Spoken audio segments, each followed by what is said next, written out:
saya pakai di tim itu adalah Fufufafa Aib Nasional. Hari ini kita pura-pura tidak tahu apa-apa. Ada juga yang bunyinya kaos adalah Fufafa itu adalah badut media. Bapak Ibu, saya jangan dimintain kaos ini. Ini bukan kaos buatan saya juga, Bapak. Tapi ada orang yang pinter ngasih saya kaos, ngirimin, dan kemudian ketika saya tampil ini nanti misalnya ada YouTube-nya gitu. Nanti dia komen di bawahnya, kalau pengen pakai kaos seperti Roy Suryo, hubungi saya. Nah, tapi itu pun saya kira oke juga untuk gerakan kita. Ya. Ternyata Mas Gibran dan juga Pak Jokowi punya satu konsep hidup yang kemudian bisa membabat habis semua kritikan, ecehan, bahkan nyinyiran dari kelompok-kelompok yang selalu menghina, yang selalu mendiskreditkan, bahkan yang mau menuntut untuk mereka diadili dan dihukum. Kita bahas. Halo, Anda kembali bersama saya lagi, Bang Bill. Di video kali ini kita akan membahas tentang fenomena sosok Mas Gibran dan juga Pak Jokowi, termasuk juga mungkin keluarganya, atau tokoh-tokoh yang sebenarnya mirip dengan cara berpikir dan cara bertindak dari mereka-mereka. Nah, tentunya ini pembahasan soal kenapa kita mengikuti realitas politik yang ada di Indonesia ini. Banyak sekali kita punya orang-orang ya, tokoh-tokoh politik kita, tokoh-tokoh nasional kita. Entah itu disebut tokoh atau bukan, tapi yang jelas mereka-mereka ini selalu hidup di ruang berpikir masyarakat Indonesia. Siapa yang tidak kenal Refli Harun, ya, kemudian Roy Suryo, Said Didu, Dr. Tifa, Amin Rais, serta banyak haters-haters yang hampir setiap komentar mereka, hampir di setiap mereka tampil di media sosial atau channel YouTube, selalu kemudian mendiskreditkan Pak Jokowi, bahkan mereka menuntut agar Pak Jokowi kemudian diadili. Demikian juga dengan Mas Gibran sebagai wakil presiden, untuk kemudian mereka tuntut agar dimakzulkan, dalam artian untuk diturunkan atau diberhentikan sebagai wakil presiden. Ya tentu mereka punya alasan, dan alasannya juga sebenarnya bisa menjadi kritik juga balik kepada mereka, karena sesungguhnya alasan-alasan yang tidak berdasar, alasan-alasan yang sebenarnya secara konstitusional juga itu bisa dibantah. Tapi tidak apa-apa, itu bagian dari opini dan cara mereka dalam kemudian menghadapi, cara mereka menilai, cara mereka menganggap bahwa Pak Jokowi, bahwa Gibran, termasuk juga mungkin Mas Bobi yang hari ini menjadi sebagai calon terpilih gubernur di Sumatera Utara. Oke guys, sebelum kita lanjut, saya mau mengajak kepada kalian semua untuk jangan lupa like, comment, and subscribe. Anda bisa panggil saya Bang Bill, nama lengkap saya Taufik Bil Fakih. Saya di YouTube cuma ingin berbagi banyak hal, tentu berkaitan dengan politik kebanyakan. Anda bisa lihat video-video saya, kebanyakan pembahasan saya adalah soal isu nasional yang berkaitan dengan realitas politik. Ya, kadang-kadang isu-isu kepemiluan, isu-isu pilkada, karena memang saya mantan penyelenggara pemilu, pernah menjadi komisioner Badan Pengawas Pemilihan Umum di Kota Manado, saya di Sulawesi Utara guys. Dan salam kenal buat kalian yang baru saja bergabung, yang baru saja mampir di channel ini. Kalau boleh like, comment, and subscribe. Oke, kita kembali dalam pembahasan soal bagaimana sebenarnya strategi Mas Gibran dan juga Pak Jokowi menghadapi para hatersnya ya. Ya kalau sekarang mungkin kita akan lebih banyak dominan membahas soal Mas Gibrannya gitu. Guys, coba perhatikan baik-baik. Dalam filsafat itu ada istilahnya pola hidup stoikisme lah istilahnya seperti itu. Jadi aliran filsafat. Jadi hidup stoik itu kalau kalian pernah membaca buku dengan satu tema besarnya bersikap bodoh amat gitu. Nah, ini kan menarik menurut saya. Sebenarnya ini bagian dari yang dilakukan oleh Mas Gibran.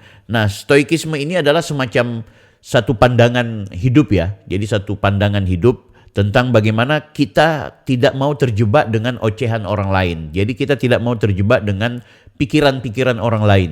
Ya bodoh amat gitu ya, terserah lo mau bilang apa. Nah, kita ini kan kalau dalam konteks kehidupan, ada dua hal yang akan direspon bagi orang yang melihat kita gitu. Jadi setiap kita melakukan sesuatu, bagi orang yang mencintai kita, maka dia akan memberikan apresiasi. Bagi orang yang mencintai kita juga, ketika kita melakukan sesuatu itu buruk, maka dia akan memberikan kritik yang sifatnya membangun. Kritik atau mengingatkan untuk kemudian membuat kita itu akhirnya tersadarkan dari hal-hal yang kita lakukan itu barangkali buruk gitu. Itu biasanya seperti itu. Nah, yang kedua adalah orang-orang yang pasti statusnya adalah pembenci. Nah, status pembenci sebaik apapun yang Anda lakukan, itu mereka tidak akan pernah memberikan apresiasi. Pasti yang dia ujar adalah kebencian gitu. Yang dia tanggapi adalah sikap-sikap yang sebenarnya menunjukkan bahwa dia tidak akan pernah menerima apapun yang sudah kita lakukan gitu. Nah guys, kayaknya saya melihat bahwa pola hidup dan pola kebijakan yang diterima atau yang dilakoni oleh Pak Jokowi yang sekarang turun ke Mas Gibran adalah pola hidup yang sifatnya stoik gitu, stoikism gitu. Jadi dia tidak akan melakukan respon kepada kritikan-kritikan gitu. Jadi bodoh amat gitu. Tapi memang ini sikap bodoh amat ini juga harus terukur ya guys. Jadi stoikism ini juga tidak boleh kemudian misalnya ada orang lagi lapar atau seorang anak minta kepada ibunya, "Ibu, lapar, ibu haus." Ya, ibunya nggak boleh jawab, ya bodoh amat kan. Bukan seperti itu. Ada tetangga yang kebetulan meminta pertolongan, meminta bantuan. Minta tolong dong karena ada masalah A, B, C, D. Bodoh amat dengan kalian. Itu nggak bisa. Jadi yang dimaksud dengan stoikisme ini adalah atau pola hidup bodoh amat tadi, ya sudah, saya berbuat baik, saya melakukan kegiatan dengan baik, saya membuat kebijakan dengan baik, saya bekerja dengan etos kerja yang mumpuni. Sikap orang terhadap apa yang menjadi perilaku kita itu baik yang positif maupun negatif, silahkan terserah kalian gitu. Mas Gibran dibilangin soal fufu fafa, bodoh amat, aku gak mau peduli soal fufu fafa. Karena fufu fafa itu pertama bukan saya, ya kan udah pernah bilang itu. Ya kan? Sampai sekarang pun orang itu Pak Roy Suryo nggak berhenti hajar soal fufu fafa. Dia dibilang anak haram konstitusional. Bodoh amat. Saya lagi sibuk dengan untuk bagaimana ada korban banjir saya bantu. Tangkap dan ada di Jokowi serta makzulkan fufu fafa. Ya, artinya nggak mungkin. Nggak mungkin. Nah, nggak mungkin. Karena udah dianggap sebagai pelanggar HAM, pelanggar Betul. konstitusi. Udah nggak niradab. Adab.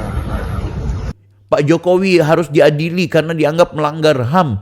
Pak Jokowi dinilai sebagai orang yang cawe-cawe, yang haus kekuasaan. Aduh sorry, saya sekarang mesti bantu orang yang penuh mendapatkan bantuan. Saya mesti membantu calon-calon kepala daerah yang punya visi dan misi yang bagus. Bodoh amat. Dulu Pak Jokowi jadi presiden, orang bilang pelangak pelongo, orang bilang banyak sekali pendiskreditan gitu loh. Pelecehan yang kemudian dialamatkan kepada Pak Jokowi. Bodoh amat. Beliau kerjakan apa yang bisa dikerjakan untuk kepuasan dan juga kepentingan demokrasi dan juga kepentingan rakyat yang lebih utuh guys. Nah, kenapa kita tidak belajar dari sosok Gibran dan juga Pak Jokowi yang pola hidup stoik itu, yang tidak mau terjebak dengan orang punya kritikan. Sekali lagi, tentu pola hidup bodoh amat ini yang dimaksud adalah kita punya kemampuan untuk benar-benar menempatkan pada posisinya. Jangan sampai orang yang sebenarnya peduli atau meminta bantuan, kemudian kita bersikap bodoh amat. Itu nggak bisa. Tapi kalau orang yang menghardik, orang yang kemudian menghina, orang yang mencaci maki, orang yang melecehkan, padahal kita sudah berbuat baik, ya udah terserah kalian gitu. Nah gitu. Jadi kalau ada pemimpin yang mungkin juga menggunakan falsafah hidup stoikisme ini, aku yakin dia akan bekerja dengan maksimal. Dan aku yakin dia akan menjadi teladan bagi banyak orang. Ketimbang ada pemimpin yang baru dibilangin begini, dia jadi kayak paranoid gitu, reaksioner. Dibilangin gitu, oh ya stres dia. Ini menurut saya agak repot. Nah, sehingga itu bagi kita perlu apresiasi Mas Gibran, Pak Jokowi yang sudah meneladankan bagaimana menjadi pemimpin yang benar-benar ingin menampilkan performa terbaik ketimbang terjebak pada ocehan-ocehan, kritikan-kritikan, bahkan nyinyiran dari kelompok yang lain. Sekali lagi guys, ada dua orang atau ada dua kelompok yang pasti akan merespon semua tindak tanduk yang Anda lakukan. Satu, dia akan memberikan apresiasi karena memang dia suka dan dia mencintai Anda. Kedua, dia akan memberikan komentar negatif karena memang dia sudah terlanjur membenci Anda. Ada ungkapan bijak yang menyatakan bahwa tidak perlu mengumbarkan kesalahan atau kelemahan Anda di ruang publik karena orang yang mencintai Anda tetap menghormati itu, sementara orang yang membenci Anda pasti tidak akan menghormati itu. Demikian juga tidak perlu mengumbarkan kebaikan-kebaikan Anda karena para pembenci tidak akan pernah menghormatinya. Saya Bang Bill, Offside.